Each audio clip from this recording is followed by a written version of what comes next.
welcome. Wonderful that you're here. My name is Servos, and this is Designing Cities for All, live from Pakhuiswater in Amsterdam. We're talking with a very special person, namely our third fellowship for Designing Cities for All, Galit Ariel. She's talking with us in a few minutes via Zoom from Canada. This program is supported by the Dutch Creative Industry Fund NL. Thank you for that. And this is a 2-year-long program where we research and do activities and make a deep dive in designing product places and systems for all. How can we make sure that our future world is inclusive and made for us all and not just for perhaps a few? As I said, today we're kicking off our third fellowship. We had a very interesting series of dialogues with Lyongo Juliana, and after that we had discussions with dark matter laboratories, Joost Boondeman and Indio Har. But today with Galit. And Galit, are you there already? I am. I'm so happy you're joining us all the way from Canada. Thank you for being here today. You are a techno-futurist, and the program maker Dimfy asked you to take up the task of being the third fellow. Why did you want to do that? Why did you wanted to pick up the mantle of fellowship or for Designing Cities for All? Well, first of all, I'm a geek. So when I'm offered research opportunities, I immediately say yes, especially Dimfy asks me. I say yes to anything Dimfy asks me. She's wonderful. She's a wonderful curator and has a really open-minded approach towards topics that are normally just a consensus. And actually it follows a series of events we did, I think it was 2018, where we were talking about augmented reality, and one of the sessions was AR in the city, and looking at public spaces and how augmented reality content creation of digital filters and digital interaction within existing spaces, how does it, or how might it affect issues of privacy and agency and commercialization of data. And that was like 2-3 years ago, and I think smart cities were a lot more potent at the time. And now, 3 years later, I think we have a lot of a better understanding of how to integrate technology and how to not integrate technology in public spaces. Looking forward to having this kind of conversation with you for the coming hour. So, but we're just the two of us, because here at this table we have two guests. You're Katerina Mako-Gamvaki. It's really nice to be here. Thank you for joining us. You're connected to the Civic AI Lab here in Amsterdam. Yes. And you're Hans de Zwart of Racing Technology Center, also here in Amsterdam, connected to the University of Applied Sciences. Yes, good evening. University of Applied Sciences. And it's not just us, but we're already having people in our venue today. And perhaps with a small applause, you could prove to the people at home and to Galit who can't see you that we're all here.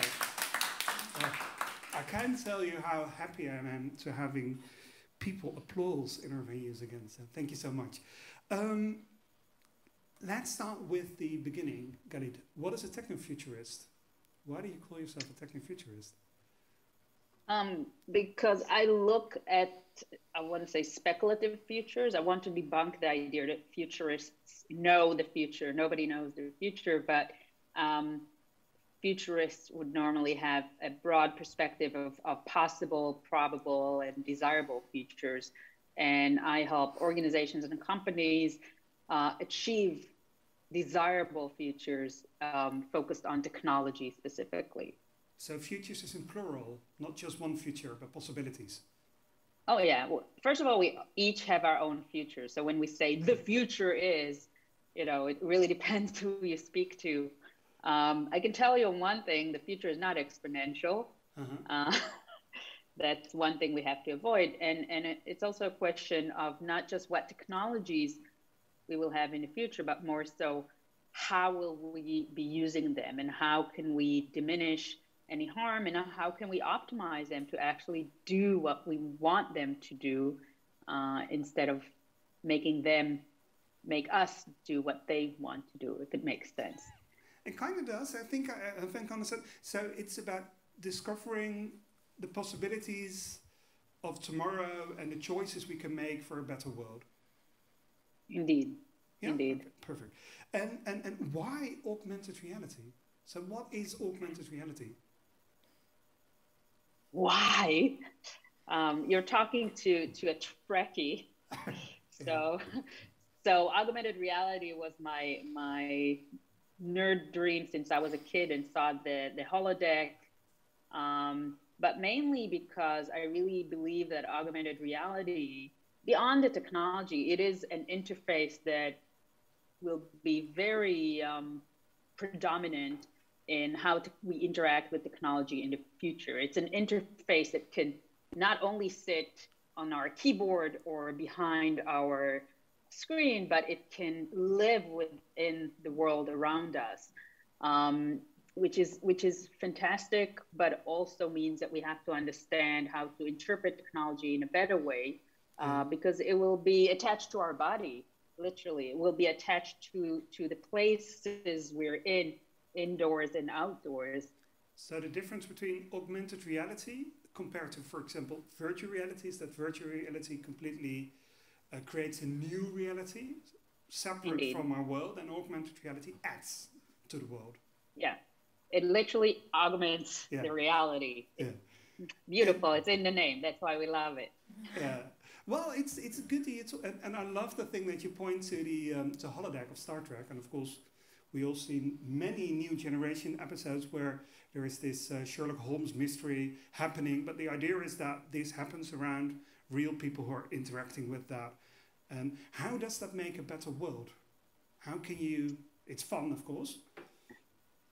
This is the biggest question, because to be honest, I find augmented reality at the moment more stuck on there is a lot of great gaming around it. We all we all witnessed the Pokemon Go, madness. So there's a lot of value to it in I want to say adding layers of context to existing spaces. For example, in the city, there's a lot of projects there using augmented reality to tell histories that have been erased by colonial or by government forces, and allowing people to repossess spaces that exist. It helps a lot, of course, with simulation. They use it a lot for simulation in real space of car design, but also in medicine, being able to simulate in the three-dimensional way, brain construct, etc. There's a lot of way. Nobody knows yet where it's going to go. The issue is that Antonio Gramsci, which is one of my favorite philosophers, famously said in 1971, I think, a crisis consists precisely in the fact that the old is dying and the new cannot be born. And I think this is kind of where we're at with technology at large, but especially with AI and AR. We have the capabilities. It's all in the tip of our fingers. We don't know what to do with it yet exactly, and we're just launching it to the world. And the fourth industrial revolution is not just about automation, but it's more about digitization of everything in our environment, including our body, our biometric data that is being processed to have better output, but also processed to be sold and used. It's about our public environments that are being monitored, again, with the best intentions ever, to make better, let's say, system flow, etc. But on the other hand, it also, harvests a lot of data, and it can nudge a lot of behaviors and inject a lot of biases that I don't know if we're socially ready for them yet. We don't comprehend the scope of what that means when it happens, not just in Facebook, not just in social media, but around us. It's much more potent and also much more challenging. That is, yeah. Luckily, we have an hour now to talk about this topic and to really go into that. But first, I want to know about your company, Future Memory Inc. And you say you create solutions for the future we all deserve. Why a future we all deserve, and what does that future look like? It's a difficult question, perhaps. I'm muted. It's not. Oh, it's an easy question. Because I don't know why we wouldn't be part of creating technologies for futures we all deserve. I don't know why. I mean, I know why, but it's just sad that a lot of people that I meet feel like that technology is something that happens to them, right? Yeah. You know, you let technology happen. You let oh yeah, in order to have social media, you have to give your privacy. And this series, especially Hacking the City, is here to talk about, no, you know, technology is by us and for us. And we need to find ways to not just know more about it, but to be more involved and demand more agency and better tech. Why not is my counter question. So we work with companies. For example, we're running a hackathon with Microsoft in October, where we actually, it's by kids, for kids. We're looking at the future of techno-infused toys and letting kids decide what these toys will look like instead of, you know, the doll that tells them what they need to do. We want to see what kids can create on their own and give them the agency back to create fair play versus, you know, toy companies that want to mainly make money, yeah. Even the best ones. So you try to discover a future where you don't have to give up data, or try to discover a technology where you don't, the technology doesn't take control of your life, but it helps you create a better life. That is, and a future where we create our technology. And what does that mean? Because we're getting so close to it. You know, you don't have to be a coder to create AR or, you know, bots and AR filters. You know, it's becoming more and more approachable. And again, we haven't talked about it as a society. You know, what happens when everybody can make anything in technology? It's not just about the government or private companies. It's about people as well. What do we want to do with it? And what would you say are your concerns when it comes to these kind of technologies? What do we have to look out for? First of all, because we trust technology a lot, you know, too much. We believe, you know, most of our, you know, information today is not necessarily coming from lived experience, but from things we read, and we read a lot because we're exposed to a lot of information. So when we talk about, you know, the spiraling of conspiracy theory, you know, that's the really dark side of what is true and what is not. But also that it changes our behaviors. You know, you don't know how many people I speak to, and they're like, I forgot to navigate. I forgot to spell. I forgot. They didn't really forget it, but they just feel they did. And then this dependency on technology just goes on and on. So we trust technology because it functions, and we perceive it as being perfect. And I would say it is perfect in the sense that it always does what it's designed to do. The question is, who designs it? Number one, are they perfect? Probably not, but they're human. And how will it be used? Because, you know, good technology is used by bad people too. We know it. So we have to be realistic about technology and what it can do, and also what it prohibits us from doing or makes us forget and trust. So I think it's very important right now to be, you know, it's never too late, but, you know, we're getting closer. The same with the climate crisis. We knew it, we know it, but, you know, there's a point where we really have to make a decision to act upon it, or it will happen to us. So we have to act now and to take control of our technology instead of letting it control us. So the theme of your Designing Cities for All fellowship is inequality and exclusion is also affected by how we define our digital world. living in a digital infused urban systems. Why did you choose that theme? I think you explained it quite broadly, but why specifically this? I think that, first of all, I want to take away, not the word system, because system, we use system a lot when we talk about cities, when we talk about people, you know, even our you know, we describe ourselves as systems. And I think we need to think as ecosystems. There's a lot of things, because we rely so much on technology, we kind of tend to forget things that can't be quantified sometimes. You know, when we talk about cities, you know, you can make a city run really smoothly. It doesn't necessarily make it a better city to live in. The city might be smart, but it might be blind to a lot of populations. It might be, you know, I call it the digital gentrification. We all saw, when I lived in Amsterdam, I lived in the Pipe. And yes, I loved that better coffee shops arrived, but the neighborhood got completely gentrified.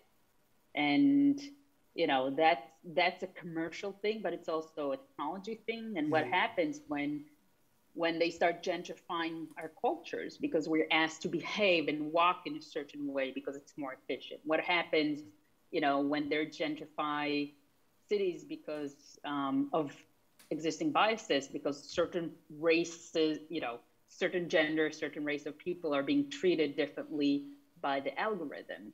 You know, all these things are happening and will happen. And most concerningly, you know, who owns the city? You know, who controls the city? Because if the person controlling the technology, the algorithm, will control the city, and it's not going to be the people, you know, it could be Alphabet, the mothership of Google, that tried to do it in Canada, in Toronto.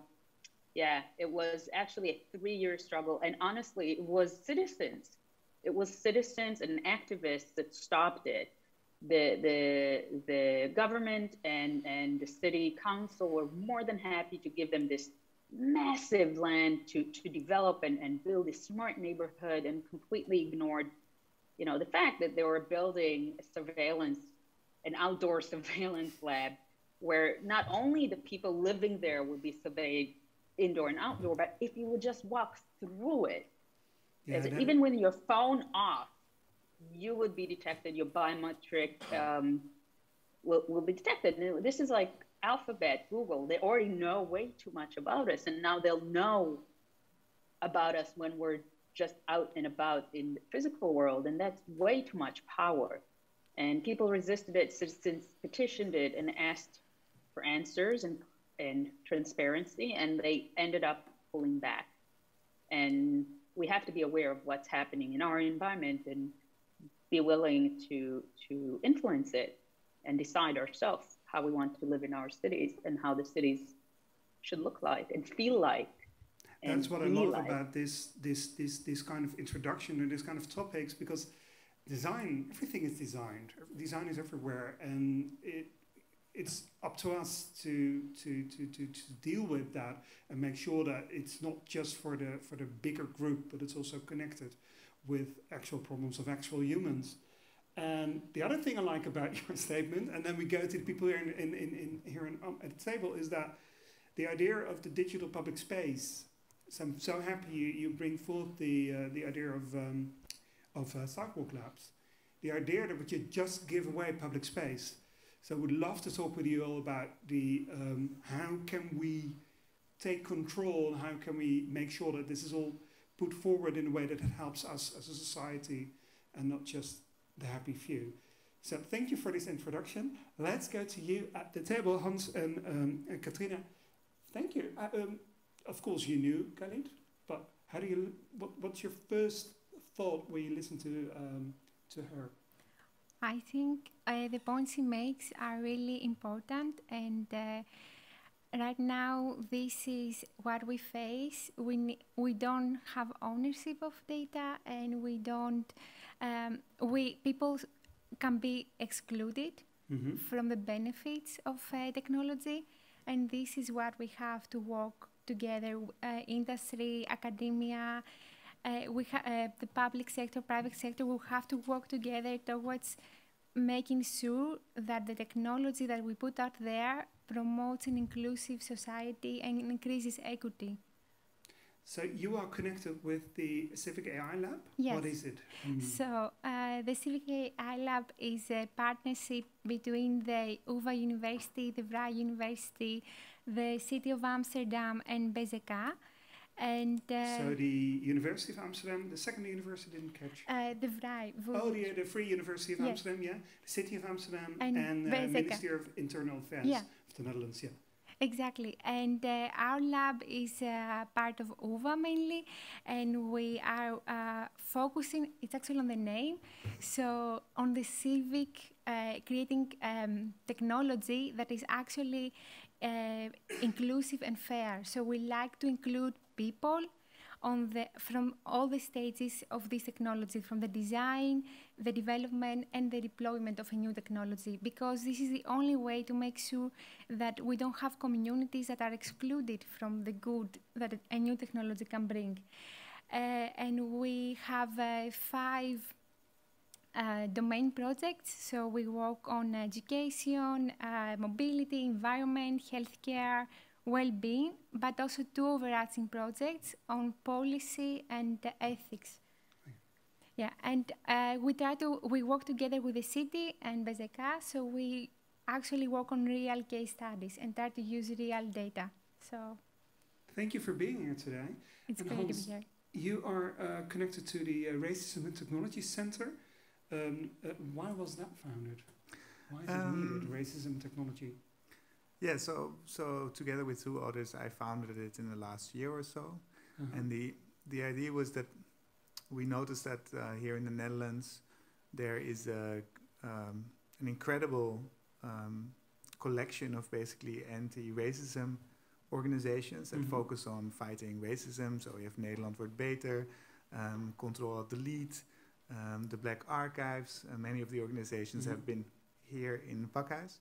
But and I know those organizations quite well, and we often see that for them, technology feels like a space that they have very little agency in. I can understand, because I can understand why. I know there are I've seen it, a lot of racism in society, but technology, how can technology be racist? Yeah, so I can go there, but I would like to finish answering like the first question. So the other part is that you have digital rights organizations. So for example, I used to work for Bits of Freedom, and what we see is that they focus a lot on freedom of expression and privacy in the digital sphere, and they don't focus that much on equality or racism. And so we thought it would be good to sort of shine a light on the intersection between these 2 things, because I'm convinced that technology is very much a reflection of our society. And so if we live in a racist society, then of course our technology will be racist as well. And what I think is interesting is that technology is a reflection, but it's sort of a distorted reflection. So certain things become much more visible and much more clear when you look at the technological space than if you just try to look at society in general. So I think if basically our goal is to create sort of a new lens to look at racism in society and give a new lens. So the renewal lens. No, yeah, a new way of looking at it, I guess. Oh, the new lens. Okay, a new lens, yes. So a way to sort of show to create a new way of looking at racism and basically give anti-racist organizations a new tool in their toolbox to try and do their activism. And then, how can technology be racist? Yeah, so how can design be racist? So I brought a few examples. Yeah. So one, I think by now infamous example is the racist soap dispenser. So if we can go there. So it's a short video. Yeah, let's have a watch. All right, so watch this.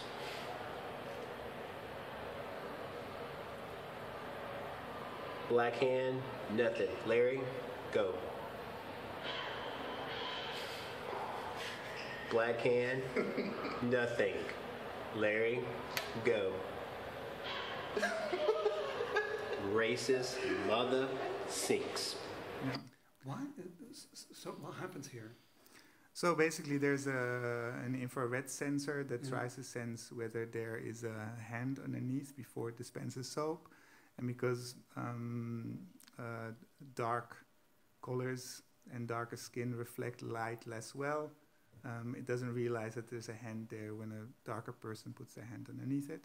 So it's obviously that it's not properly calibrated because it doesn't work on the majority of the world. And to me, that shows like it's nearly sort of a metaphor for our larger world when you think about it. So it is about who designs these things, who tests these things, who implements these things, who has the right to change them when there is indeed a problem. So it begs all these questions that I don't think you have a decent answer with, and especially sort of in pandemic times when we're being asked to wash our hands. We don't know the person who made this. Well, the video perhaps, but not the soap dispenser who made the algorithm in the soap dispenser. Yeah, we do know the company that made them. Yeah. But if you know the company, then you can ask them to change it. Yeah. So I don't know if they have changed it by now, but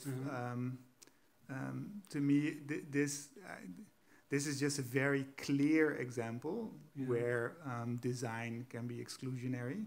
But of course, this example happens thousands-fold in all sorts of domains. So, I mean, it's not about solving this one particular problem. Yeah, there's many ways that you can get soap, and maybe we don't need automatic soap dispensers. Maybe we can have soap dispensers that you can just push a button, or that you can. So these. Usually, when you look at all the examples, each individual example is easy enough to solve, but it's mainly sort of I think Galit mentions it's called the lightheadedness of these technological companies. So it's mainly just not putting any sort of effort into the design process, not thinking about it, not testing it properly. So in a sense it neglects. I think it's a sense of neglect, but and in that sense, it is a reflection of how we in a society think about minorities, or how we treat people who are marginalized, or how we. So I don't think there is a technological fix actually. So a lot of people, when they talk about our center, they think that we want to fix technology. That's not the case. We actually want to fix society. And we think that shining a light on the technological manifestations of our society is one particular way of doing it. Would it be possible to fix technology? No. Now, yeah. So to me, it's a simulate like a lot of people, when they want to fix society, they say, yeah, we should put it in our schools. We should teach children one particular thing. And then I always say schools are a reflection of what we find important in society.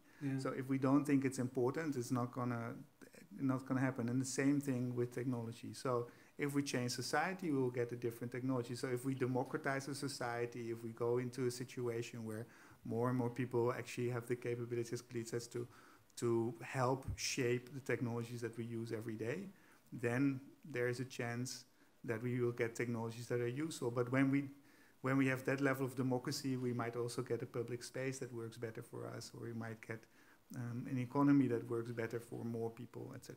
I see. Yeah. Katarina, how can we fix these kind of biases? What do you think about when you see this? So there is, of course, you can create new algorithms that maybe detect the biases, but I completely agree with your point. Maybe we should not do that, because that actually does not fix the core issue. We have to go back and try to understand why in the first place we have designed these systems that are not inclusive. What was the reason? Was it part of the design phase? Why we didn't create a system that actually, it's for everybody? And this is a big part of technology, and we need to do that. Like, this is a part of that Civic AI Lab focuses a lot. Not just developing technology that can detect bias or understand when an algorithm is not fair, but actually explain the AI systems that are out there and try to understand the core root behind these incidents. Why, for example, this dispenser was not able to react in in all the people who try to use the soap. Yeah, I want to ask, but I'm not sure if there's an answer, whether this was, we asked if it's neglect, but it's also, you could say this is this racism? Is it simply a question of forgetting to do it, or not fully seeing the picture? I think so far was not also part of the process. Mm-hmm. Now, for example, in the European Union, we see the first steps to put policies out there. They have created a policy guidelines for trustworthy AI, for example, where they say AI should be legal, should be ethical, robust, and should follow the values of transparency, explainability, there should be ownership. But this is really new, and also they don't provide methods or tools. Yeah. So for a company, if you don't have guidelines that you have to follow, you don't necessarily not think, but maybe it's not worth it for you to try to make an inclusive system. And as Hans said, we are in a non-inclusive, right now our society, we see it all around us. We are not yet in a inclusive place where we are all equal. We are equal, but we see so many discrimination out there that makes us take a step back and think what's wrong. So don't, as Hans says, don't fix technology, but fix society. Yeah, we have to do that. And researchers and developers of technology have to make this step to understand that what they put out there, it's going to affect the whole society.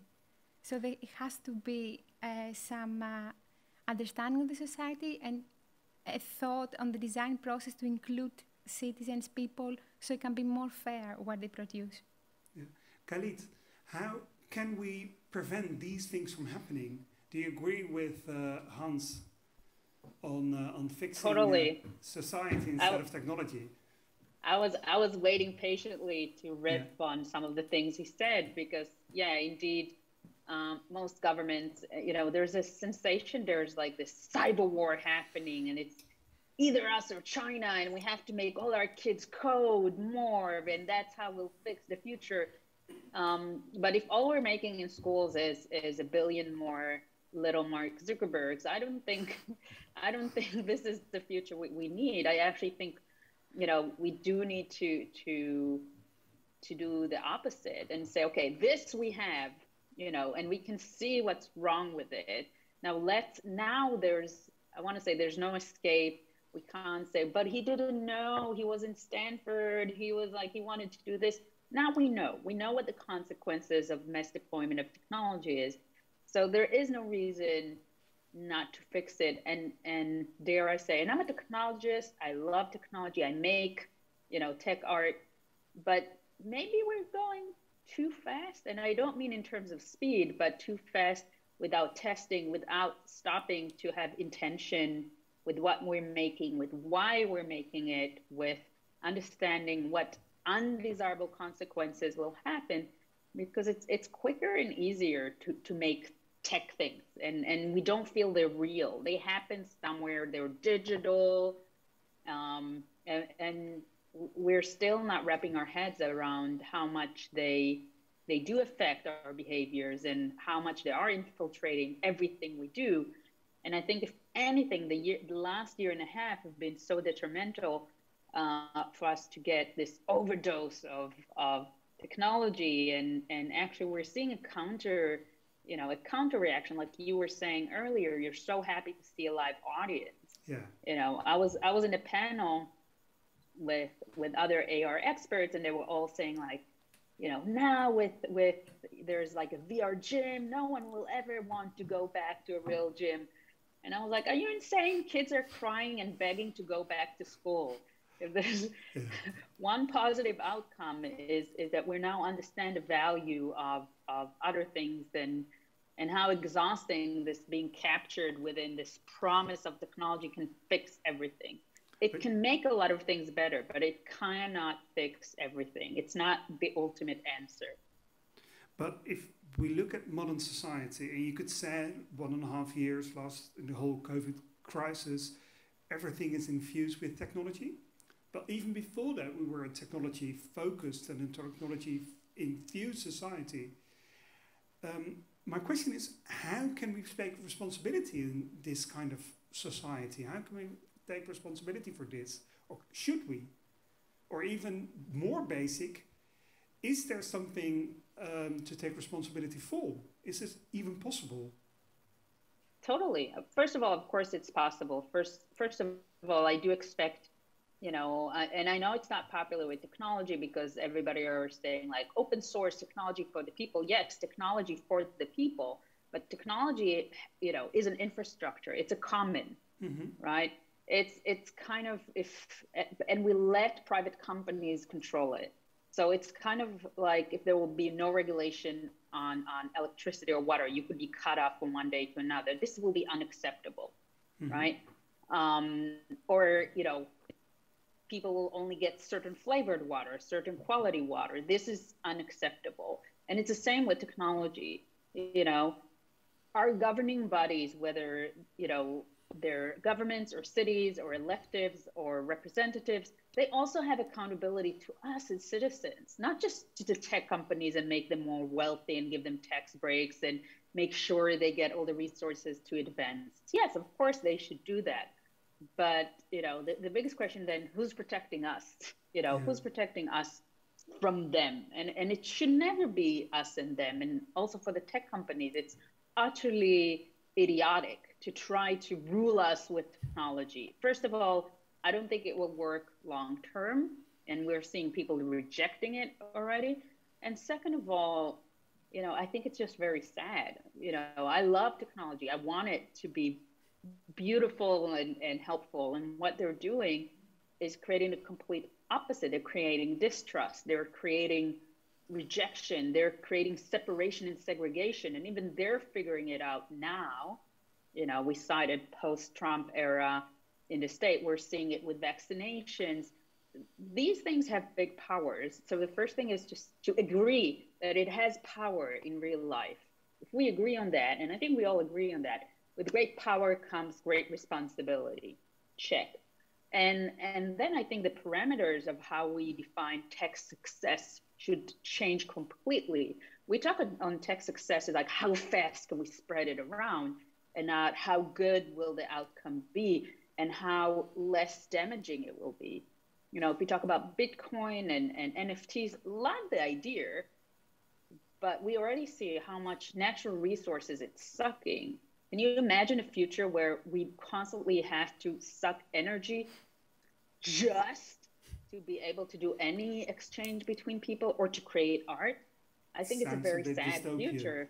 Yeah, it sounds a bit dystopian, but it also can, but we have plenty of time later in a moment to go into that, but can even Bitcoin be a substitute for a simple euro coin or dollar coin as something you can hold or have power over? Anyways, different discussion, but it is interesting that you say these things. The other thing, I was looking for other examples, but for all three of you, are there other examples of how technology can become not inclusive? How can technology push forward an uninclusive society? I mean, technology is made from humans, and we're using data, so...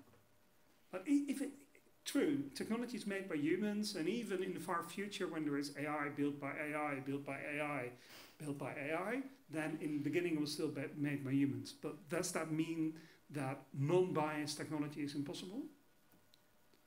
I think we could reach a point of a non-biased technology, but then we have to go back on looking at fundamentals about how we as we are becoming more inclusive and less biased. And also right now it's really hard because we mostly use historical data we have to train our AI systems, and they're not the most inclusive, not towards a lot of communities, even between genders there is non-inclusivity, but maybe I think Hans has more concrete examples. Yeah, so in a way, you're very often perpetuating existing bias if you build the technology on the data that exists. Yeah. So you're building it on the world as it exists rather than on the world that you want to exist. So even biases you don't know you have, so unconscious biases get trained into the technology you build. Yeah, no, structural inequalities in society get into the technology build. So if we have a language, for example, that has a lot of gender bias, we think doctors are male and nurses are female, then our technologies will show that same understanding of the world. You had a few examples you took with us, like the cropping of two images of two photos. Yeah, we can show them. So I guess there's an example that's COVID related. It's basically an image of somebody holding a temperature gun. Yeah. I don't see it yet. This one, Yeah, yes. we'll put it in. So on the left you see a dark hand, a black hand holding a COVID temperature gun. And on the right you see a sort of a photo edited version where they made the hand a white hand. And then it's Google's automatic artificially intelligence image labeling that basically says on the left that the person is basically Google doesn't understand it's your temperature gun, it's a new COVID sort of thing. So on the left it thinks it's a gun, and on the right the image is exactly the same. It thinks it's a monocular, so basically a thing that you can look at a distance at. So to me, this is, you can say, okay, Google, you need to fix this problem. And I do think that Google needs to sort of be a little bit less forward in pushing these types of technology into the world that are so incredibly sort of flawed. But at the same time, this, of course, is a reflection of what we think about black bodies in our society, and you can't deny that. And I want to sort of correct a misunderstanding that a lot of people have, and that sort of shone through in a question that you asked earlier. A thing doesn't need to be intentional for it to be racist. Things can be racist even though nobody meant it to be racist. The outcomes can still be racist, and this is a clear example. Nobody in Google wanted this. No. And here's another example. Yeah, the next one is basically Twitter's cropping algorithm. So if you post a picture on Twitter... This was very famous. For me, it was like, why does my Twitter feed show lots of Mitch McConnells? But this was the reason. That's the example. Yeah. So basically, if you post a picture that doesn't sort of fit the standard image sizes that Twitter likes to show you images, they will crop it. And they, of course, want to crop it to the thing that they think is the interesting aspect of the image. So they don't just take this middle, for example, because if the middle is empty and there's something on the bottom, why not show the bottom? And so they found out that basically the algorithm that decides what parts are relevant for people to see has an incredible bias to light-skinned people and also to younger people, and a few other biases. Twitter started a competition to look at the bias in their algorithm, and there was a student who basically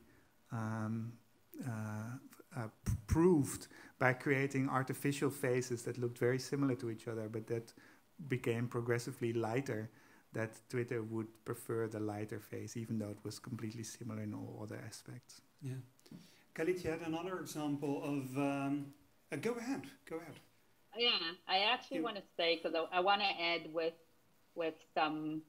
there's other examples of, for example, Apple, that their credit card was biased towards male consumers versus female. Male got a bigger, here in North America, your credit is a massive thing. Your credit range will define if you can have a mortgage, if you can even rent a house. So they automatically gave more credit to males with the same income or the same hiring history as females. So we see it as something that is inherited, and Apple is relatively a privacy-led and data agency-led, and still this happened. But I want to say that with all these things that are happening and all these biases, number one is to know it's happening. Number two is to act on it. And I want to, I want to quote Whitney Houston in I believe children are the future, because I am seeing so much activism coming from social media, TikTok that I never expected. It's a silly dancing video platform, and yet so much activism was injected into it. And we saw, even though it's banned, there are kids, young people, mass amount of people that formed a community there.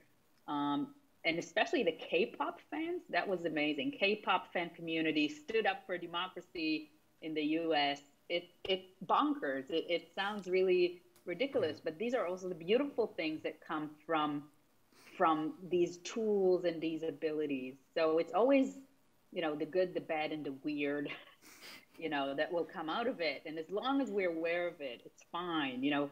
We can't fix technology, but we can fix culture.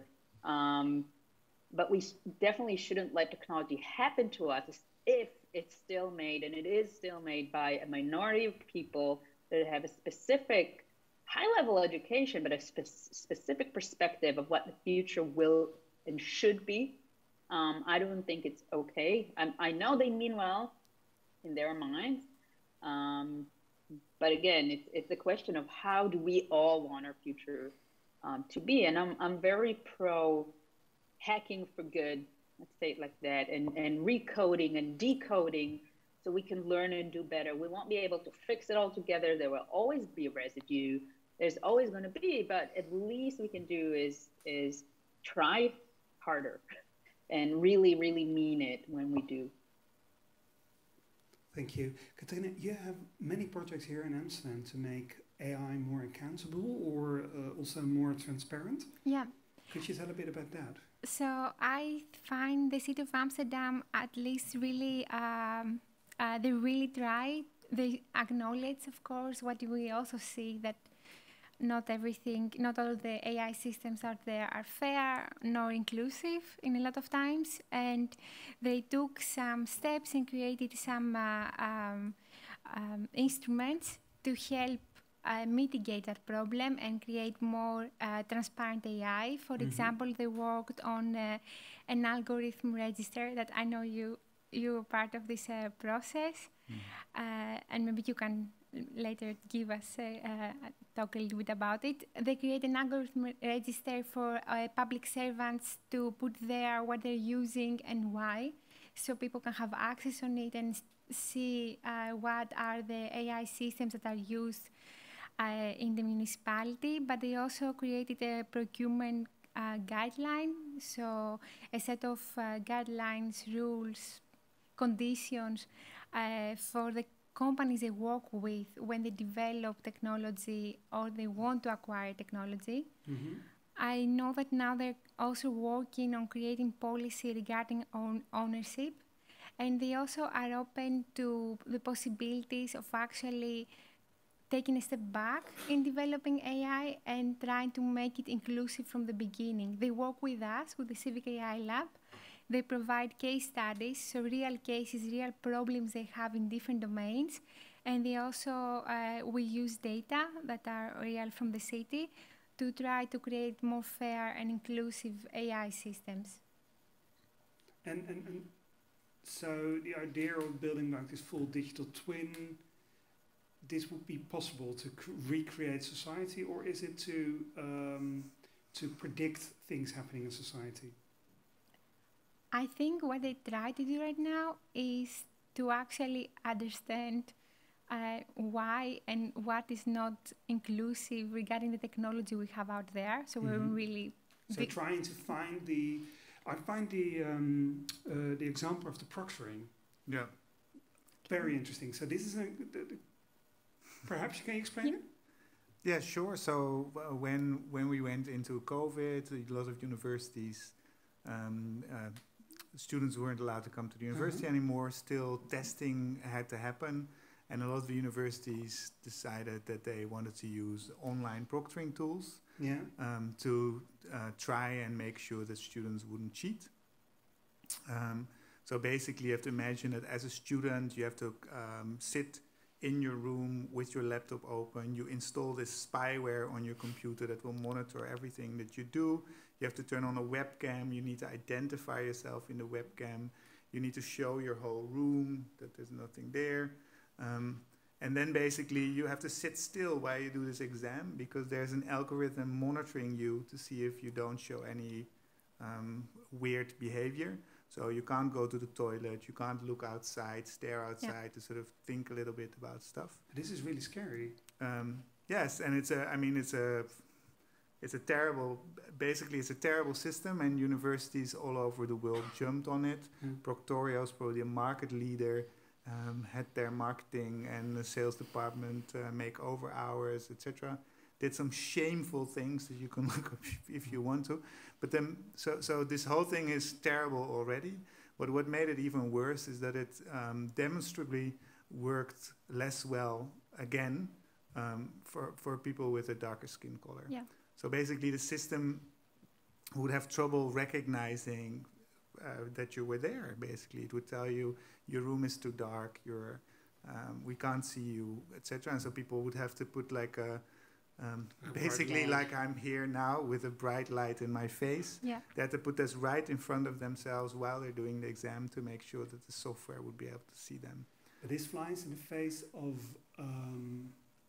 like good governance. Yeah. So this is a good example then for what kind of work you do, to make sure that this is not happening again. Exactly, but that's what we need right now. We need governance and policies to start working towards solving these issues or mitigating them at least. And that's, I think, the city tries to do. Yeah. So by creating these procurement directions or guidelines, in the future, the hope is that they will acquire systems, because these systems were used from all the universities, which are public. So it's important that we go back and say, now we need to work with these companies who are ethical, what they're using is transparent, their algorithm is transparent and explainable, but also is something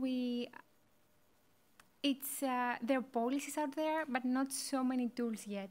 And that's the thing we really try to work on Civic AI Lab, is to try to include people on the discussion before the design and to co-design technology. And so really put people in the heart of the design process. Exactly.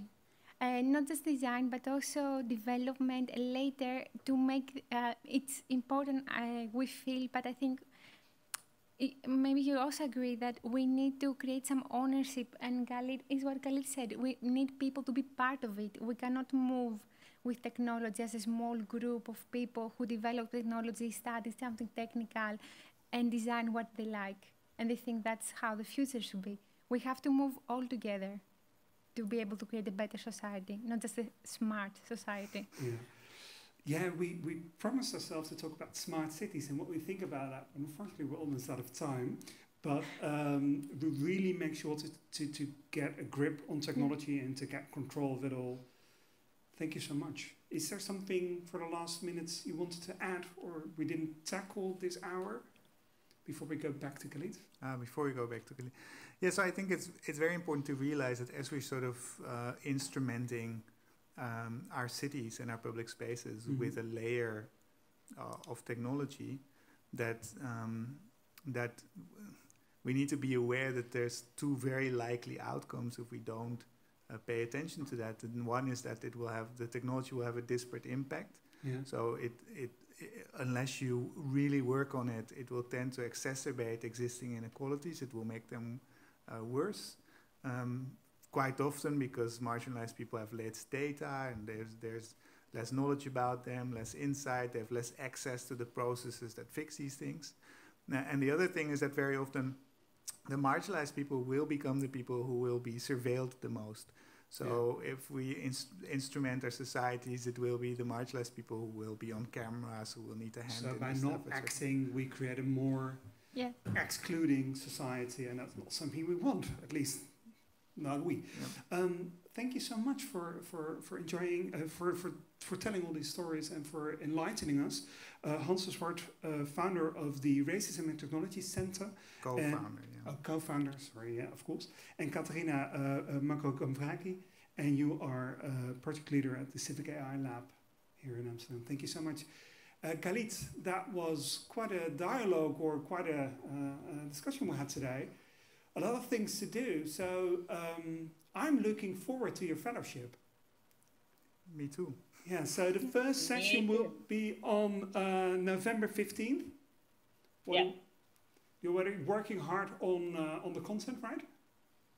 Yes, I do. And I'm also working hard on creating counter code content and developing some experiments we did before to inspire people to counter code themselves to create speculative technology they might want to have. So the one we made, which was actually a year ago, is we created the counter bias filter, because as you know, we can also take things away now with real-time facial recognition.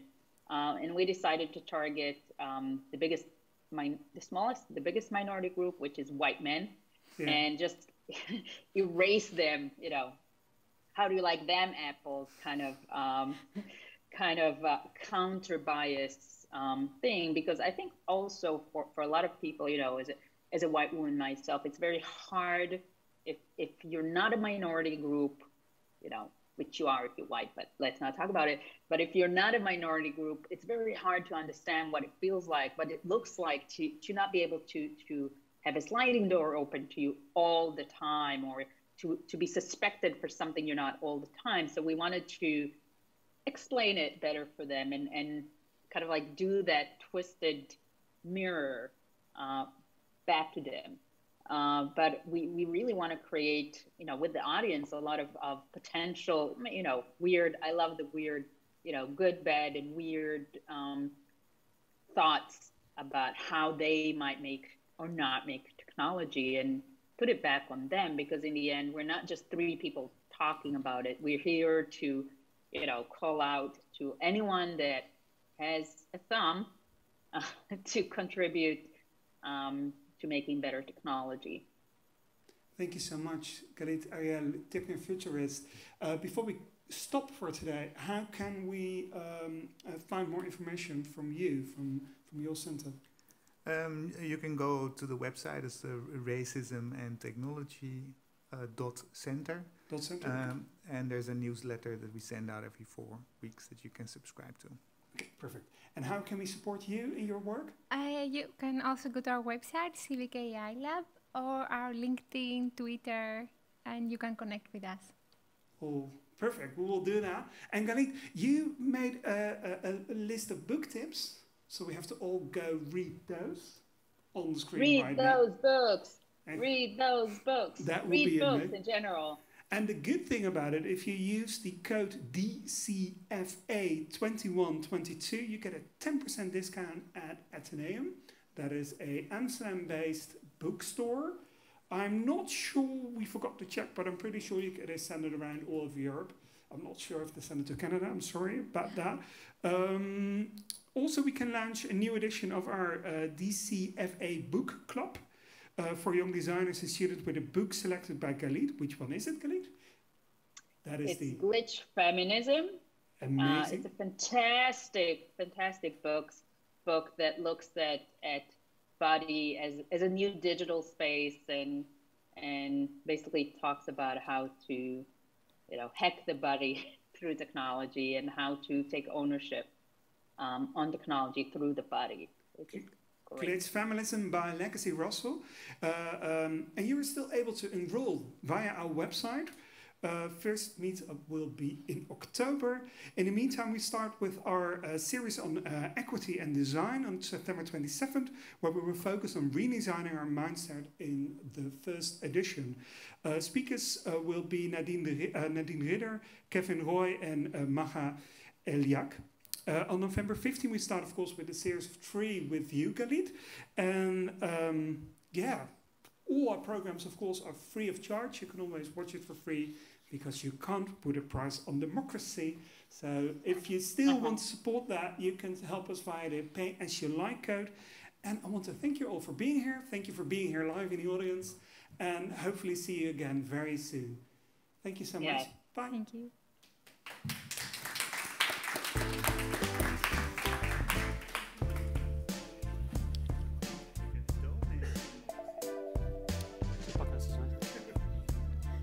In a sense, a democracy.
I'm not going.